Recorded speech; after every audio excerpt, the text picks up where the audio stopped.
Personal opinion है कि ऐसे लोगों को ना लिटरली बीच चौराहे पर खड़े करके इतना छलनी कर देना चाहिए, शरीर गोलियों से भून करके, कि दूसरे बेटियों को छूने की हिम्मत ना पड़े ऐसे अपराधियों की।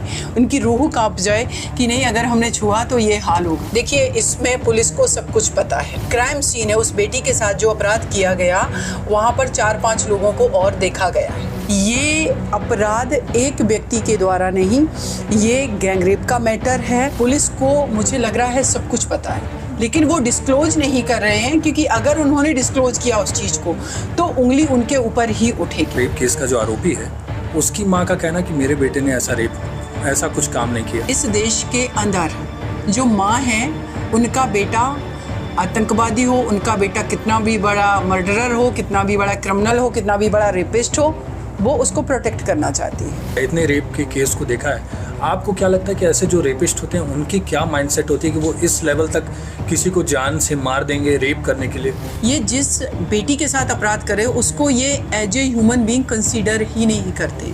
चाहे वो निर्भया केस की बात करें, जिस तरीके से उनके साथ क्रूअलिटी की गई, तो वो एक एनिमल वाली जो है, जानवर वाली जो मानसिकता है, वो मानसिकता उनके दिमाग में रहती है। वो फ्रंट से कुछ भी दिखें, सोसाइटी के बीच में घूम रहे, लेकिन वो जानवर वाली मानसिकता लिए घूम रहे हैं। बाकी डेथ पेनल्टी भी है, लाइफ इम्प्रिजनमेंट है। एक केस में जब एक अपराधी को पकड़ा जाता है, वो उस केस का ट्रायल जो है 5 साल 10 साल चल रहा है, तो वो अपराधी तब तक छूट करके बाहर आ जाता है, बेल पर आ जाता है। बेल पर आकर के वो क्राइम कर रहा है अगेन। नहीं है सरकार का डर, सरकार उनका कुछ नहीं बिगाड़ सकती है। एक्शन नहीं, फीमेल को रिएक्ट करना चाहिए इमीडिएटली। कोलकाता में ट्रेनी इंटर्न डॉक्टर की रेप केस के बाद पूरे देश भर में डॉक्टरों का प्रदर्शन जारी है। हर कोई न्याय की मांग कर रहा है। आज हमारे साथ सीमा समृद्धि हैं, निर्भया को न्याय दिलाने वाली वकील। अब आइए उनसे जानते हैं कि ये पूरा केस क्या है और क्या जो आरोपी है उसको फांसी की सज़ा दी जा पाएगी। देखिए, जो आपने बताया कि क्या जो आरोपी है उसको फांसी की सज़ा दी जा सकती है इस केस में, मैंने वेस्ट बंगाल की जो चीफ मिनिस्टर हैं ममता बनर्जी जी, उनका स्टेटमेंट सुना। उनका ये कहना था कि इस केस में हम डेथ पेनल्टी दिलवाएंगे। लेकिन उनसे मेरा एक पहला सवाल है कि पहले आप इन्वेस्टिगेशन तो सही करवा लीजिए, क्योंकि जिस तरीके से पोस्टमार्टम रिपोर्ट में जो क्रूअलिटी की गई है उस बेटी के साथ, वो इंडिकेट कर रही है कि ये अपराध एक व्यक्ति के द्वारा नहीं, ये गैंगरेप का मैटर है। ये कई एक लोग इसमें इन्वॉल्व हैं, और वो लोग कहाँ हैं? अरेस्टिंग तो अभी एक ही व्यक्ति की हुई है, तो डेथ पेनल्टी से तो बाद में अवॉर्डेड होगा। वो तो कोर्ट प्रोसीजर है, वो कोर्ट का ट्रायल का मैटर है। इन्वेस्टिगेशन अगर सही से नहीं हो पाएगी, फेयर नहीं हो पाएगी, तो फिर कैसे पॉसिबल है कि डेथ पेनल्टी तो दूर की बात, आप उसका कन्विक्शन भी करा पाएंगे। लेकिन मैं शुक्रगुजार हूँ जुडिशरी के कि आज हमारे कोर्ट ने डायरेक्शन दिया है वेस्ट बंगाल सरकार को कि इसमें सीबीआई की जाँच हो। तो अब मुझे उम्मीद लग रही है कि शायद सीबीआई की जब जांच होगी तो सारी चीज़ें जो सही एक्चुअल में जो क्राइम जिन लोगों ने किया है, जो एक्चुअल कल्प्रिट है, उनके नाम भी सामने आएंगे। तो अभी तक तो मुझे यही समझ में आ रहा है। जी मैम, मेरा सवाल ये है कि उस आरोपी ने सीधे एक्सेप्ट कर लिया कि हाँ मैंने रेप किया है, मुझे आप फांसी की सज़ा दे दो, तो क्या इसमें फिर डिले क्यों हो रहा है? और इसमें कहाँ से एंगल आ रहा है कि इतने ये हो सकता है गैंग रेप का? देखिए, इसमें पुलिस को सब कुछ पता है।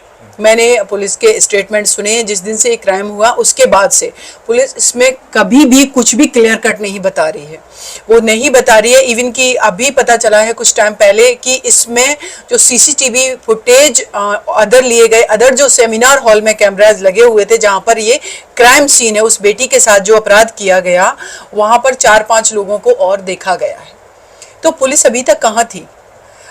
अदरवाइज क्या होता है कि कुछ ऐसे कभी मैटर हो जाते हैं, पॉलिटिकल अगर मैटर होते हैं जो बेटियों के अगेंस्ट क्राइम वाले नहीं है, उसमें तो एक से ज्यादा आप तमाम लोगों को जो सस्पेक्टेड होते हैं उनको आप उठा लेते हैं।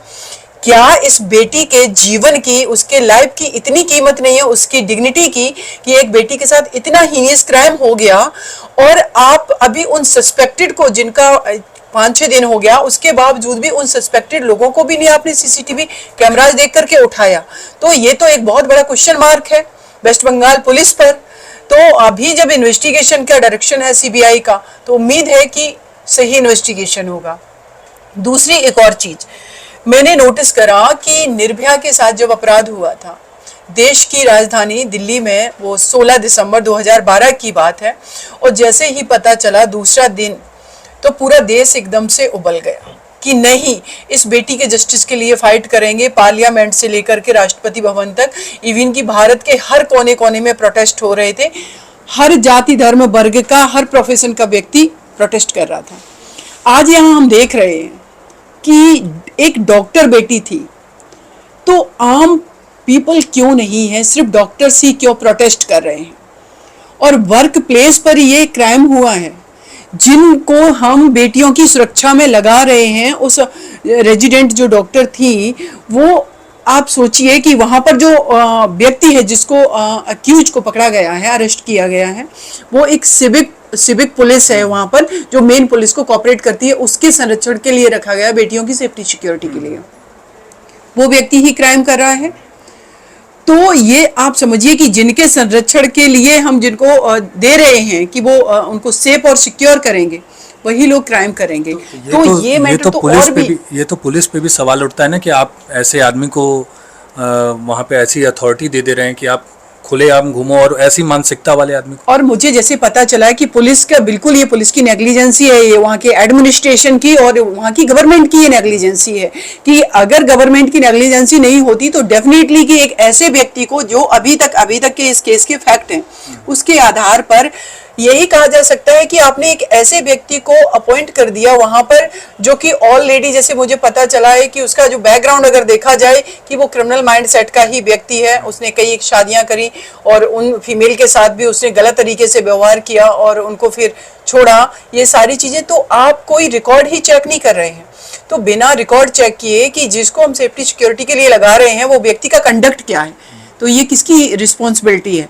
तो इसमें तो मुझे लगता है कि ये जिस एरिया में, जिस थाने के अंतर्गत आता है, वहाँ पर तो सस्पेंड किया जाना चाहिए था। और इसके लिए जो डॉक्टर्स वहाँ प्रोटेस्ट करें कि सबसे पहले तो माफ़ी मांगे इस चीज़ के लिए कि आपकी नेग्लिजेंसी की वजह से एक बेटी के साथ इतना हीनियस क्राइम हो गया, क्योंकि आपने एक गलत व्यक्ति को अपॉइंट किया, पहली बात। दूसरी कि जिस तरीके से पोस्टमार्टम रिपोर्ट में इंजरीज हैं, उससे ये लगता है कि ये गैंगरेप का मैटर है। तो जब ये गैंगरेप का मैटर है, तो अभी तक पुलिस कर क्या रही है, अदर एक्यूज्ड जो हैं उनको क्यों नहीं अरेस्ट किया है, तो ये भी एक बहुत बड़ा सवाल है। तीसरा इंपॉर्टेंट चीज इसमें जो आ रही है कि वहाँ की पुलिस को मुझे लग रहा है सब कुछ पता है, लेकिन वो डिस्क्लोज नहीं कर रहे हैं, क्योंकि अगर उन्होंने डिस्क्लोज किया उस चीज को तो उंगली उनके ऊपर ही उठेगी। तो ये बहुत बड़ी बात है कि कभी कभी जब भी कोई ऐसे क्राइम होते हैं तो पुलिस खुद दबाने की कोशिश करती है कि जनता का गुस्सा ना फूटे, लेकिन आज भी जरूरत है पूरे देश को यूनाइट होने की, क्योंकि हर घर की बेटी, एक तरफ हम बेटियों को एम्पावर्ड करने की बात करें तो हर घर की बेटी काम करना चाहती है, बाहर निकलना चाहती है। उसको हमें सिर्फ एम्पावर्ड फिनेंशियली नहीं करना है, उसकी जान को भी बचाना है, उसको ऐसे अपराधियों से भी बचाना है जो इतना हीनियस क्राइम कर रहे हैं। तो ये कलेक्टिवली सबकी रिस्पॉन्सिबिलिटी है। लेकिन सिर्फ ये कह देना कि ये तो पल्ला झाड़ने जैसा हो गया है। और वेस्ट बंगाल में आए दिन मैं सुनती रहती हूँ, मेरे पास उससे पहले भी एक, जब निर्भया के साथ हुआ उसके बाद भी एक बेटी के साथ गैंगरेप का केस हुआ था। अभी जब इलेक्शन का टाइम था उससे पहले भी एक वो टीएमसी के कोई नेता थे जो मुस्लिम कम्युनिटी से आते थे, उन्होंने रेप करा था। वो मैटर भी काफ़ी मीडिया में आया, सारी चीज़ें वो। तो आए दिन ऐसा होता जा रहा है और आप एक पल्ला झाड़ ले रहे हैं कि हम इनको डेथ पेनल्टी कराएंगे।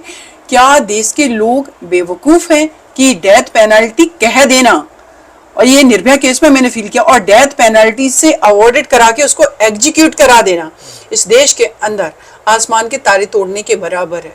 और वो हम सभी ने देखा कि निर्भया केस में 7 साल 3 महीने लग गए थे। इस देश में पहली बार ऐसा हुआ था कि 4 लोगों को एक बार फांसी की सजा एक केस में दी गई है, उससे पहले कभी नहीं हुआ। वो इतना आसान नहीं था। हम अपराधियों से लड़ते लड़ते हमें सिस्टम से लड़ना पड़ा था। और इस बिटिया के साथ जो अपराध हुआ है, इसमें भी उन अपराधियों को तो पहले हमें सिस्टम सही से खोज के दे कि actual culprit, number of culprit एक नहीं, एक से ज्यादा है। जब वो देंगे तब तो सही मायने में उस बेटी के साथ जस्टिस होगा। अदरवाइज जिसको आपने ढूंढ करके दे दिया उसने कन्फेस भी कर लिया पुलिस के सामने, और पुलिस की कन्फेशन की जो अकाउंटेबिलिटी जो कहेंगे उसकी एक रिस्पॉन्सिबिलिटी अकाउंटेबिलिटी वो उसकी नहीं है उतनी कि जो कल्प्रेट पुलिस के सामने हो सकता है डर की वजह से एक्सेप्ट कर लिया। एक्चुअल में इसमें कोई और भी एंगल हो, एक्चुअल में किसी और को भी बचाया जा रहा हो इसलिए इसको भी आगे कर दिया गया हो, ये चीज़ें भी हो सकती हैं। तो इसीलिए सीबीआई जांच जरूरी थी। अब देखते हैं, हम इंतजार कर रहे हैं इस चीज़ का कि, और इसमें सीबीआई का जो एंगल आया है इसमें सीबीआई इन्वेस्टिगेट करेगी तो डेफिनेटली उस बेटी को जस्टिस मिलेगा। आपने एक बेटी को न्याय दिलाया, निर्भया, उनकी माँ के साथ भी आप बहुत दिन रही। यहाँ एक आरोपी का जो ये कोलकाता रेप केस का जो आरोपी है उसकी माँ का कहना कि मेरे बेटे ने ऐसा कुछ काम नहीं किया, उसके ऊपर आरोप लग रहे हैं या उसे दबाव के अंदर वो किया जा रहा है। तो क्या अगर ये आरोपी जो एक्सेप्ट कर ले रहा है डायरेक्ट कि मैंने रेप किया है, तो क्या लग रहा है कि माँ क्या सोच रही है? देखिए उत्कर्ष जी, अगर हम इस पर डिटेल बात करें सोसाइटी के स्ट्रक्चर की, तो इस देश के अंदर जो माँ है उनका बेटा आतंकवादी हो, उनका बेटा कितना भी बड़ा मर्डरर हो, कितना भी बड़ा क्रिमिनल हो, कितना भी बड़ा रेपिस्ट हो, वो उसको प्रोटेक्ट करना चाहती है। ये माइंडसेट है। तो उसकी माँ की बातों पर उनकी माँ कह रही कि मेरा बेटा तो इसमें नहीं है, तो भाई फिर कैसे, जो अभी पुलिस की भी एक इन्वेस्टिगेशन आई है कि ब्लूटूथ से कनेक्ट हो गए उसके, वहाँ पर वो पाए गए हैं, तो ये तो कंफर्म है कि वो वहाँ मौजूद था और वो उस जगह पर मौजूद है जहाँ पर डेड बॉडी है उस बिटिया की। तो इसको हम बाहर तो नहीं कर सकते, माँ की बात पे नहीं जा सकते। अब दूसरा अगर एंगल की बात करें कि जो ये लड़ाई है बेटियों को सेफ्टी, उनकी सिक्योरिटी की लड़ाई है, ये घर के अंदर भी माओ को भी लड़नी पड़ेगी। अगर उनके बेटे कल्प्रेट हैं तो उन माओ को आगे आकर के अपने बेटों को ना पुलिस को देना पड़ेगा कि ये एक देश की बेटी के स्वाभिमान, सम्मान, उसके जीवन की, उसके सेफ्टी सिक्योरिटी की लड़ाई है। तो ऐसे अपराधी कहीं पर भी हों, किसी के घर में भी हों, उनको फ्रंट पर जिस दिन कर दिया माओ ने, बहनों ने, तो मुझे लगता है कि आधी लड़ाई तो हम ऐसे ही जीत जाएंगे, लेकिन उनको प्रोटेक्ट करने आ जाते हैं। और मैंने बहुत सारे केसेस में ये नोटिस किया है, चाहे पॉलिटिकल मैटर हो, एक दो हुए। अगर हम बात करें उत्तर प्रदेश में एक सेंगर जो थे, उनका केस था, उसमें उनकी वाइफ आकर के प्रेस कॉन्फ्रेंस कर रही, मेरे पति ने ये नहीं किया। अब इसके पीछे कारण ये भी, अगर और हम बैकग्राउंड में जाएंगे, कि उस घर को मेंटेन करने वाला बेटा है। अब वो बेटा क्रिमिनल है, पति क्रिमिनल है, उससे हमें लेना देना ही नहीं है।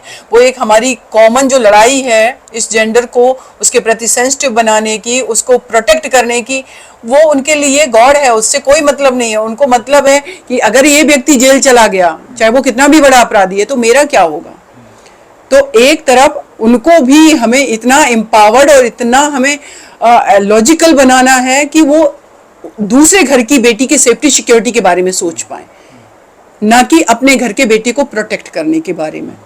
तो ये चीज़ें भी ज़रूरी हैं और ग्रास रूट लेवल पे काम करने की ज़रूरत है। मैं एक चीज़ पढ़ रहा था, पोस्टमार्टम रिपोर्ट आपने भी पढ़ा होगा, मैंने भी पढ़ा, जो चीज़ें उसमें मेंशन की गई कि आँखों से खून निकल रहा है, मुंह से, प्राइवेट पार्ट से, गले की जो हड्डी है एडम्स एप्पल और ये सब टूट चुकी हैं। तो ये मैं एक वो, आपने इतने केस को देखा है, इतने रेप के केस को देखा है, आपको क्या लगता है कि ऐसे जो रेपिस्ट होते हैं उनकी क्या माइंडसेट होती है कि वो इस लेवल तक किसी को जान से मार देंगे रेप करने के लिए? देखिए, एक चीज़ तो ये है कि इसमें मैं जनरली मैंने देखा है, ये बेटर आपको जो डॉक्टर्स हैं जो इस सारे फील्ड के, वो बेटर बता पाएंगे कि मानसिकता क्या होती है। लेकिन मैंने एक चीज़ देखी है कि जिस भी ये अपराधी हैं, ये जिस बेटी के साथ अपराध करे उसको ये as a human being consider ही नहीं करते। चाहे वो निर्भया केस की बात करें, जिस तरीके से उनके साथ क्रूअलिटी की गई, तो वो एक एनिमल वाली जो है, जानवर वाली जो मानसिकता है, वो मानसिकता उनके दिमाग में रहती है। वो फ्रंट से कुछ भी दिखें, सोसाइटी के बीच में घूम रहे, लेकिन वो जानवर वाली मानसिकता लिए घूम रहे हैं। तभी जब उनको मौका मिलता है, और ऐसी हमारी कोई बेटियां ऐसे प्लेस पर या कहीं पर भी, बस में, स्कूल कॉलेज में, कहीं पर भी होती हैं, तो उनके साथ ये अपराध होता है। तो ऐसी मानसिकता वाले लोगों की वो मानसिकता क्यों पनप रही है, क्या हमारी अपब्रिंगिंग में वो कमी है, क्या हमारे स्कूल कॉलेज जहाँ पर हमें मोरलिटी की डेफिनेशन को बना करके हमें जो मोरलिटी सिखानी है, हम क्या उस पर काम कर रहे हैं? क्या हम उस इथिक्स पे काम कर रहे हैं कि एक बच्चे के साथ स्कूल में बैठने वाली दूसरी बच्ची वो ह्यूमन बीइंग है, ना कि वो एक ऑब्जेक्ट है, ना कि वो एक डिफरेंट जेंडर है। वो डिफरेंट जेंडर हो सकती है लेकिन है तो ह्यूमन बीइंग। तो हम उसके प्रति उसको सेंसिटिव नहीं बना रहे हैं और उस बेटी को हम उस तरीके से नहीं बना रहे कि वो सोसाइटी का मेन रोल में आ सके। उसको हम अपब्रिंगिंग में एक को गुड़िया दे रहे हैं, दूसरे को वेपन दे रहे हैं। तो जो गुड़िया है वो सेंसिटिव है, जो वेपन लिए है वो बाहुबली है, और बाहुबली क्या करता है, वो क्राइम कर रहा है। तो ये बहुत सारे एंगल पे मुझे लगता है ग्रास रूट लेवल पे काम करने की ज़रूरत है। और सबसे बड़ी बात है कि हमने अभी इस केस की बात करें या निर्भया केस की भी बात करें, जितने भी केसेस मेरे पास मैं हैंडल कर रही हूँ, एक केस का एग्जाम्पल दूंगी। पड़ोसी है, 15 साल की बच्ची है, उसका रेप करके उस बेटी को केरोसिन डाल के जिंदा जला देता है, और वो बेटी को फिर कहता है कि अगर तूने सच बताया तो तेरे भाई को भी मार देंगे। वो बेटी डर के वजह से स्टेटमेंट कुछ और दे रही है, बाद में जब वो दूर होते हैं तो वो सच बताती है। उसमें मैं केस फाइट करी, मेरी जान को खतरा है, जो दूसरे काउंसिल को खड़ा किया उनकी जान को खतरा है, डॉक्टर्स बयान देने आ रहे हैं उनकी जान को खतरा है। तो ये लड़ाई तो अपराधियों को सजा दिलाने की तो बाद में हो जाती, पहले तो फिर कहीं कहीं अपने आप को प्रोटेक्ट करने की हो जाती है, ट्रायल को सही से जो केस है उसका ट्रायल सही कराने की हो जाती है। और उससे भी पहले जरूरी है, निर्भया केस की बात करें, अभी ये वेस्ट बंगाल में हमारी डॉक्टर बेटी के साथ जो अपराध हुआ उसकी बात करें, या हजारों बेटियों की बात करें, ग्रास रूट लेवल पे काम ये करना है कि हमें इन्वेस्टिगेशन नहीं चाहिए, हमें पुलिस नहीं चाहिए, हमें हमारी डिग्निटी के साथ जीवित रहने का अधिकार है। हमें वो प्रिवेंटिव रिलीफ चाहिए जिससे हमारे खिलाफ क्राइम ही ना हो। तो उस एंगल पे तो हम काम ही नहीं कर रहे हैं। और दूसरा, मैं निर्भया केस के बाद दिल्ली में बात चली कि जो डार्क स्पॉट हैं वहाँ पर सीसीटीवी कैमराज लगाए जाएंगे। उत्कर्ष जी, मैंने एक चीज़ नोटिस करी, अभी एक केस हुआ था सादाबाद डेयरी के पास, उस बेटी को शायद 35 जो चाकू मार दिया गया। अब उसमें देखा कि वो सीसीटीवी जो फुटेज है उसमें वो दिख रहा है। एक छागला केस हुआ, उसमें वो कार में वो बेटी को वो लेते घर, वो भी सीसीटीवी कैमराज में। हम सीसीटीवी कैमराज का इस्तेमाल किस लिए कर रहे हैं? सिर्फ इसलिए कर रहे हैं कि उसमें रिकॉर्डिंग आ जाए, बाद में वो इन्वेस्टिगेशन में हमें हेल्प करेगी, ना कि जो सीसीटीवी कैमराज का ऑपरेटर है वो ये प्रिवेंटिव मेजर्स का काम करे वहां बैठ करके कि इमीडिएटली उसको कैमरा को ऑपरेट करे उस सिस्टम को, और वो इमीडिएटली पुलिस को इन्फॉर्म करे कि वहां पर ऐसा क्राइम हो रहा है और ये हमारे कैमरा में ये फुटेज है, अब जाकर के उसको प्रोटेक्ट करें। तो हम तो अभी बात कर रहे हैं लॉ एंड ऑर्डर ठीक करने की बात नहीं है, प्रिवेंटिव मेजर्स पर हमें काम ही नहीं कर रहे हैं। हम काम कर रहे हैं इस चीज पर कि चलो अपराध हो गया है, अब इसको फांसी की सजा दिलानी है। अपराध की बात का इस निर्भया केस में 4 लोगों को फांसी की सजा हुई। अगर डिटरेंस होता तो ये अपराध नहीं होता, अगर उनका डर होता तो दिशा रेड्डी जो आंध्र प्रदेश में उस बेटी को जिंदा जला दिया गया, उसके बाद हजारों बेटियां, अभी अयोध्या में एक बेटी के साथ अपराध हुआ। मेरे पास ऐसे सैकड़ों केसेस मैं बता दूंगी जो कि मीडिया में नहीं है, तो उन बेटियों के साथ नहीं होता। तो डिटरेंस भी जरूरी है, वो लॉ एंड ऑर्डर स्ट्रॉन्ग हो, लेकिन उससे ज़्यादा जरूरी है कि सोसाइटी का जो माइंड सेट है एक जेंडर का वो बदले महिलाओं के प्रति, तब तो हम अपनी बेटियों को सेफ सिक्योर कर पाएंगे। अदरवाइज तो आए दिन ऐसे मैटर होते रहेंगे। क्या आरोपियों के अंदर सरकार का या कानून का कोई डर नहीं रहा? इतने कड़े प्रावधान हैं, डेथ पेनल्टी तक है, लाइफ इम्प्रिजनमेंट तक है, लेकिन फिर भी कोई डर नहीं। अगर डर होता तो फिर ये क्राइम नहीं होता। अब जैसे आपने कहा कि डेथ पेनल्टी भी है, लाइफ इम्प्रिजनमेंट है, एक केस में जब एक अपराधी को पकड़ा जाता है, वो उस केस का ट्रायल जो है 5 साल 10 साल चल रहा है, तो वो अपराधी तब तक छूट करके बाहर आ जाता है, बेल पर आ जाता है, बेल पर आकर के वो क्राइम कर रहा है अगेन। तो फिर कहाँ से उसके अंदर डर होगा? नहीं है सरकार का डर, सरकार उनका कुछ नहीं बिगाड़ सकती है। और दूसरी चीज अगर आप देखेंगे कि जब ये ट्रायल बहुत लंबा चलता है तो जो अपराधी बाहर आ रहा है वो चैलेंज कर रहा होता है सरकार को कि आप देखो हमने क्राइम भी किया और आप मेरा कुछ नहीं बिगाड़ सकते। इसमें उत्कर्ष जी एक और अगर हम चीज पर बात करें कि अगर मैटर थोड़ा सा ऐसे है कि किसी का स्टॉकिंग का मैटर है, किसी बेटी को कोई स्टॉक कर रहा है या किसी का हरासमेंट का मैटर है, उसमें थाने से बेल मिल जा रही, इमीडिएटली उनमें कोर्ट से बेल मिल जा रही, 10 दिन में मिल जा रही, 15 दिन में मिल जा रही। इन केसेस को हम कैसे केसेस कंसीडर कर रहे हैं कि ये हीनियस क्राइम नहीं है, लेकिन वो व्यक्ति जो है जिसको एक्यूज्ड को बेल मिली है, उसका माइंडसेट क्या है कि इस फीमेल को मैंने स्टॉक किया, इसके साथ मैंने फिजिकल टच किया, इसका हरासमेंट किया, इसकी इतनी हिम्मत कि इसने मेरे खिलाफ एफआईआर कराई, तो वो आ करके उस बेटी का मर्डर भी कर रहा है, उसको और हरास कर रहा है। और ऐसा एक केस आपको याद होगा 1-2 साल पहले हाथरस में हुआ था। एक बेटी को खेत में वो अपने फादर के साथ काम कर रही थी, उसके फादर को उसने गोली मार रही थी सिर में, और वो इसीलिए मारी थी क्योंकि उसके फादर ने अपनी बेटी के लिए लड़ाई लड़ रहे थे, वो 354 आईपीसी का मैटर था। अब आप समझिए कि कितना हमें कलेक्टिवली वर्क करने की ज़रूरत है, इस सिस्टम को उस डायरेक्शन में सोचने की ज़रूरत है। डर इसीलिए नहीं है क्योंकि हम फेल हैं एज ए सिस्टम, हम कानून बना दे रहे हैं, उनका इम्प्लीमेंटेशन नहीं करा पा रहे। सरकार की नाकामी है, और वो साफ दिख रही है, इस केस में भी दिख रही है। अगर सरकार की नाकामी नहीं होती तो जिस सिविक पुलिस को वो अपॉइंट करे वही अपराध करता क्या? तो इसमें तो आप सोचिए कि कितनी बड़ी नाकामी है कि आप ऐसे व्यक्ति को भी अपॉइंटमेंट दे रहे हैं जो कि ऑलरेडी क्रिमिनल प्रवृत्ति का व्यक्ति है। इसमें तो एक लूप होल हो गया ना कि जो हम लोग पहले कैरेक्टर सर्टिफिकेट और ये सब चीज़ों को वो करते हैं, आपने तो पुलिस ने उस तरह की, अगर इस पर लार्जेस्ट लेवल पे मुझे लगता है इन्वेस्टिगेशन जो सीबीआई ने किया है ना, तो इसमें तो पूरी चैन जो है जिन्होंने अपॉइंटमेंट किए उन सबको सस्पेंड करना चाहिए और उनके अगेंस्ट में भी चार्ज फ्रेम होनी चाहिए, क्योंकि कुछ हर चीज़ का एक स्टैंडर्ड होता है। वो स्टैंडर्ड कहाँ है कि आप जिनको अपॉइंटमेंट दे रहे हैं, जिनको अपॉइंट कर रहे हैं, वो व्यक्ति कैसे कैरेक्टर का है, उसके पीछे क्या उसका बैकग्राउंड है, क्या वो हैबिचुअल ऑफेंडर है या नहीं, ये सारी एंगल्स आपने चेक करे हैं। अगर नहीं करे हैं तो इस बेटी के डेथ के लिए तो फिर सिस्टम ही जिम्मेदार हो गया ना। तो पहले तो इस सिस्टम को पनिश किया जाना चाहिए, देन आफ्टर वो फिर अक्यूज्ड को पनिश किया जाना चाहिए। लेकिन उत्कर्षी वही बात है कि निर्भया केस में 7 साल लगा, लोग तो होप भी खो चुके थे कि होगी भी कि नहीं होगी, उसमें नाबालिग, लेकिन इस परिवार की जो बेटी है उसकी माँ, उसके परिवार को मैं ये कहना चाहूँगी कि आप लोगों को डटे रहने की ज़रूरत है। और आपके चैनल के माध्यम से मैं ये कहना चाहूँगी, मैं जल्दी उस परिवार से कांटेक्ट करूँगी। मेरी जो लीगल हेल्प की उनको ज़रूरत है, डेफिनेटली मेरी वहाँ पर जो टीम है वेस्ट बंगाल में, अगर मुझे ज़रूरत पड़ेगी मैं जाऊँगी, मैं हेल्प करूँगी।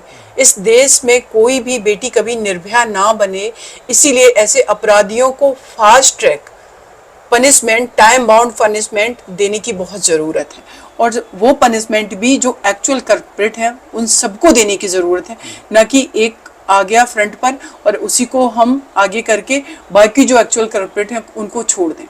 तो वो एक बहुत बड़ा प्रश्न चिन्ह खड़ा करेगा कि ये सिस्टम अपनी बेटियों को सेफ्टी सिक्योर करने में तो फेलियर है ही, लेकिन उसके अलावा उनको जस्टिस को भी नहीं वो प्रिवेल करवा पा रहा है। तो ये बहुत बड़ा क्वेश्चन है। आखिरी 2 सवाल छोटे कि आपको क्या लगता है कि ये जो वर्क प्लेस पे जो चीज़ें हो रही हैं, वर्क प्लेस पे हरासमेंट हो रहा है, जो ये कोलकाता वाला केस भी है वो भी वर्क प्लेस पे ही हुआ, और कॉर्पोरेट ऑफिसों और इन सब में भी चीज़ें होती हैं, सीनियर्स करते हैं, चीज़ें होती हैं, तो इन चीज़ों को कैसे महिलाएं रोक सकती हैं? उन महिलाओं को क्या एक्शन लेना चाहिए? देखिए, एक्शन तो सबसे मुझे लगता है जो मैं अभी तक अपने को समझ पाई हूँ सारी सिचुएशन, एक्शन नहीं, फीमेल को रिएक्ट करना चाहिए इमीडिएटली। और वो रिएक्ट, जितना भी परिवार, जिस परिवार से वो बिलोंग कर रही हैं, वो इस चीज़ के लिए प्रिपेयर होना चाहिए उनको कि अगर हमने अपनी घर की बेटी को बाहर निकाला है तो उसके साथ अगर कोई अपराध होगा तो उसको रिएक्ट करने का हमें अधिकार देना है, न कि उसको ये बोलना है कि नहीं बेटा अगर ऐसा हो रहा है तो छोड़ देना चाहिए। बदनामी, इज्जत कौन, ये माइंडसेट की बात है। वो व्यक्ति कैसे बदनाम हो सकता है जो विक्टिम है, जो सोसाइटी में कंट्रीब्यूट कर रहा है, जो एक हेल्दी सोसाइटी का पार्ट है फीमेल, और उसके साथ अपराध हो रहा है। तो जो अपराधी है वो इस सोसाइटी के लिए एक इविल का काम कर रहा है, तो हमें उसके खिलाफ अगर खड़ा होना है तो ये मानसिकता सिर्फ फीमेल की नहीं, ये पुरुषों की भी होनी चाहिए। और मुझे ये बहुत खुशी की बात है कि बहुत सारे मेल हैं, मैं देखती हूँ, चाहे वो निर्भया केस की भी बात करें या अभी इस बिटिया के जो डॉक्टर के साथ अपराध हुआ उसकी भी बात करें, हमारे मेल जो है पर्सन आकर के फ्रंट पर उनकी लड़ाई लड़ रही।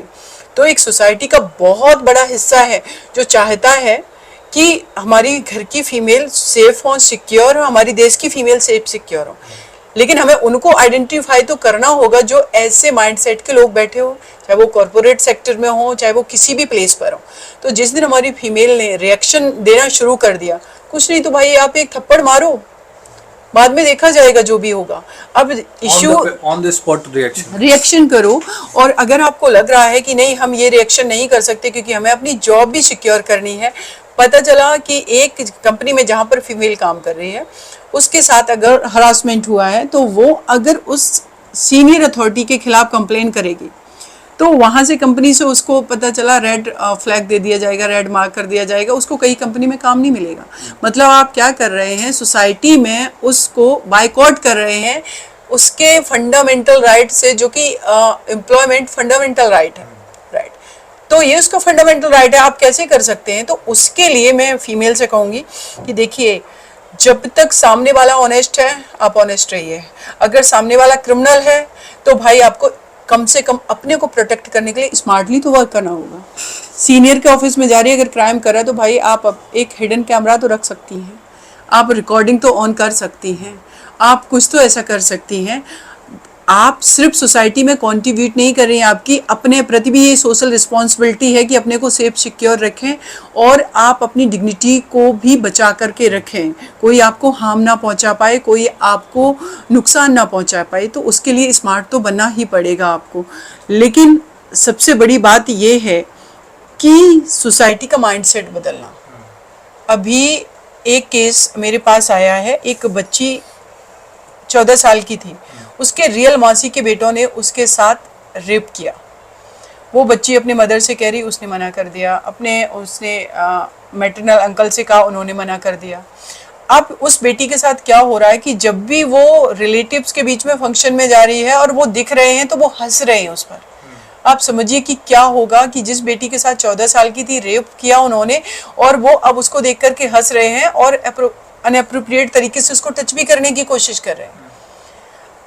आप इस देश की आबादी की 50% का जो हिस्सा है वो बेटी, उसको आपने जिंदा लाश बना करके छोड़ दिया है, जबकि वो ब्रेन इस देश की इकोनॉमी में कंट्रीब्यूट कर सकता है, इस सोसाइटी को एक नया स्ट्रक्चर दे सकता है, इस सोसाइटी को कुछ इनोवेटिव आइडियाज दे सकता है। दे रहे हैं, दे तो रही हैं, लेकिन ऐसे क्राइम हो रहे हैं तो वो रोक भी तो रहे हैं, क्योंकि उस पर कोई एक्शन ही नहीं है, उस पर हम प्रिवेंटिव वर्क नहीं कर रहे हैं। क्योंकि एक माइंडसेट बहुत बड़ी चीज़ है कि बेटी के साथ क्राइम हो गया। निर्भया की मदर को मैं कहूँगी, मैं सैल्यूट करती हूँ कि उन्होंने अपनी बेटी का नाम डिस्क्लोज किया कि मेरी बेटी की क्या गलती थी। लेकिन हमने कानून ही इस तरीके के बनाए हैं कि नहीं, उसकी आइडेंटिटी डिस्क्लोज नहीं करनी है, क्योंकि सोसाइटी का स्ट्रक्चर ऐसा है कि बाद में उसकी शादी में प्रॉब्लम होगी, नहीं उस लड़की को गलत निगाह से लोग देखेंगे। तो ये सोसाइटी के कौन लोग हैं और वो क्यों देखेंगे, ये बहुत बड़ा सवाल है। क्यों देखेंगे? वो इसलिए देखेंगे क्योंकि हमने एज ए सिटीजन हमने उनको अलाउ कर रखा है कि ये बेटी के साथ ये क्राइम हुआ तो ये विक्टिम है। वो विक्टिम नहीं है, वो विक्टिम के साथ साथ वो सर्वाइवर है, और वो सर्वाइव करके अपनी लड़ाई लड़ रही है। उसको तो हमें अप्रिशिएट करना चाहिए कि ये एक एक्यूज की वजह से, एक आपराधिक मानसिकता वाले व्यक्ति की वजह से उसको हमें पनिश कराना है और तुम्हें हमें प्रमोट करना है। जिस दिन ये माइंड सेट आ गया तो हमारी बेटियां इस डर के वजह से जो उनके साथ क्राइम हो रहा है वो छुपाना बंद करेंगी और वो वोकल होंगी। फर्स्ट स्टेज पर ही अगर हम फैमिली में जिन बच्चों के साथ अब्यूज हो रहा है वो बोल पाएंगे, वो बात कर पाएंगे। अगर स्कूल कॉलेज में हो रहा है तो वो बोल पाएंगे, तो जो हीनियस क्राइम होने से हम रोक पाएंगे। तो इन सब पर वर्क करने की उत्कर्षी बहुत ज़रूरत है। छोटा सवाल कि आप एक महिला हैं, महिला के तौर पे आपको क्या लगता है कि इन आरोपियों की तरफ क्या कठोर से कठोर सज़ा इनको मिलनी चाहिए? एक फांसी तो हो गई कि उसके बाद तो अब कोई आप सज़ा नहीं दे सकते, लेकिन ऐसे सरकार को ऐसे क्या नियम बना दे जिनसे इनकी रूह कांप जाए और ये ऐसे अपराध करने से डरें? देखिए, उनकी रूह तब कांपेगी जब ये मेंटल फास्ट ट्रैक होंगे। डेथ पेनल्टी, मरने से सबको डर लगता है, ये भी रियलिटी है, लेकिन वो उनको पता ही नहीं है कि ये सिस्टम ऐसा है कि 7 साल बाद, 8 साल बाद, 10 साल बाद, तो वो कॉन्फिडेंस में है। उतना तो हमने उनको जीवन दे दिया, उस बेटी इसको हम क्या दे रहे हैं जिसके साथ अपराध हुआ? तो ये फास्ट ट्रैक होना बहुत ज़रूरी है। अगर फास्ट ट्रैक नहीं होगा तो वो उनके अंदर वो डिटरेंस तो तब आएगा कि इस व्यक्ति के अंदर अभी कितना दिन हुआ है, डेज हुए हैं और हफ्ता भर हो गया, क्या हम 1 महीने में 2 महीने में, जब उस व्यक्ति को पता होगा, जब उन अपराधियों को कि इन्वेस्टिगेशन सही डायरेक्शन में हो गया, हमें 2 महीने में भी फांसी हो सकती, आप देखिए कितना डिटरेंस पैदा होगा और इस तरीके के क्राइम रुकेंगे। जो उत्तर प्रदेश, आपकी राय मैं जानना चाहूँगा, जो उत्तर प्रदेश में हो रहा है, पुलिस एनकाउंटर कर दे रही है, वो उसमें अगर ज़रूरत है, देखिए पुलिस एनकाउंटर का जो चीज़ है वो ये नहीं है कि गवर्नमेंट का इंटेंशन है कि हम ट्रायल नहीं चला करके उनका एनकाउंटर करेंगे। गवर्नमेंट का ये है कि जो अपराधी है उसको पकड़ेंगे, और अगर वो कोऑपरेट नहीं कर रहा, वो भाग जा रहा है और हम पर ही अटैक कर दे रहा है, तो भाई एनकाउंटर ऑप्शन है। तो एनकाउंटर वो इलीगल नहीं है, वो तो लीगली हम कर रहे हैं ना। जब हम अपना इन्वेस्टिगेशन कर रहे हैं, उसमें वो अपराधी कोऑपरेट ना करके उल्टा पुलिस पर ही अटैक कर रहा है। और मेरा जो अगर पर्सनल ओपिनियन कहें, यही मैं जानना चाह रहा हूं। मेरी पर्सनल ओपिनियन है कि ऐसे लोगों को ना लिटरली बीच चौराहे पर खड़े करके इतना छलनी कर देना चाहिए, शरीर गोलियों से भून करके, कि दूसरी बेटियों को छूने की हिम्मत ना पड़े ऐसे अपराधियों की, उनकी रूह कांप जाए कि नहीं अगर हमने छुआ तो ये हाल होगा। हालांकि इसको फिर बहुत लोग ऐसे लेंगे तालिबानी फरमान है ये वो, तो क्या वो तालिबानी मानसिकता नहीं है जो इस बेटी को इतना ब्रुटल तरीके से क्राइम कर रहा है। हम ये कभी स्टेटमेंट नहीं देंगे कि इस तरीके से करना चाहिए। पहले हमारी देश की हर बेटी को आप सेफ सिक्योर तो कर दो, तो हम इस तरीके से बोलना, जो हमारे उसके प्रति इमोशंस हैं, जो अंदर से हम बेटियां फील कर रहे हैं कि इस कंट्री का इक्वल हिस्सा हम भी हैं, हम कंस्ट्रक्टिव काम कर रहे हैं, देश को बना रहे हैं, परिवार को बना रहे हैं, सोसाइटी को बना रहे हैं। हम परमाणु बम नहीं बना रहे, हम बॉर्डर नहीं बना रहे, हम हथियार नहीं बना रहे, हम कंस्ट्रक्टिव काम कर रहे हैं, और आप हम ही को मार रहे हो, हमारी डिग्निटी को हार्म कर रहे हो। तो ये लड़ाई तो बहुत बड़ी है, लेकिन ये लड़ाई किसी जेंडर के खिलाफ नहीं है, मेल के खिलाफ नहीं है। लड़ाई सोसाइटी की उस इविल, उस बुराई के खिलाफ है जो क्राइम कर रही है, जो बेटियों को उनको as a gender, as a इंसान ही ट्रीट नहीं कर रहे। तो उसके लिए तो कलेक्टिवली सबको लड़ना पड़ेगा। और आज तक मुझे लग रहा है मेरे देश के अंदर कभी भी कोरोना के टाइम में आपने देखा एक रिंगटोन चला था, कैसे हाथ धोएं और ये सारी चीज़ें, जो भी अपना मोबाइल फ़ोन लगा रहा था, सारी चीज़ें। क्या हमने कभी अपनी देश की बेटियों के लिए ऐसा कोई पायलट प्रोजेक्ट चलाया है कि आपकी बेटी, आपकी सोशल रिस्पॉन्सिबिलिटी है, अगर वो किसी और के घर की बेटी भी है, वो कहीं पर भी है, स्कूल में, उसको प्रोटेक्ट करना ये हमारी फंडामेंटल ड्यूटी है। कौन सा एक सिंगल प्रोजेक्ट नहीं है। ठीक है, कुछ चली हैं गवर्नमेंट की योजनाएं, वो 12 साल तक की बच्ची है, कोई बच्ची बर्थ उसका हुआ है तो उसको हम कुछ पैसे दें, ये बहुत सारी ऐसी चली हैं। लेकिन मैं एक पायलट प्रोजेक्ट की बात करें जहाँ पर इन अपराधों के लिए, जहाँ आप एक पैरेलल क्यों नहीं कोर्ट खड़ी कर देते हैं जहाँ पर ट्रायल जो है फीमेल से रिलेटेड केसेस का ही हो।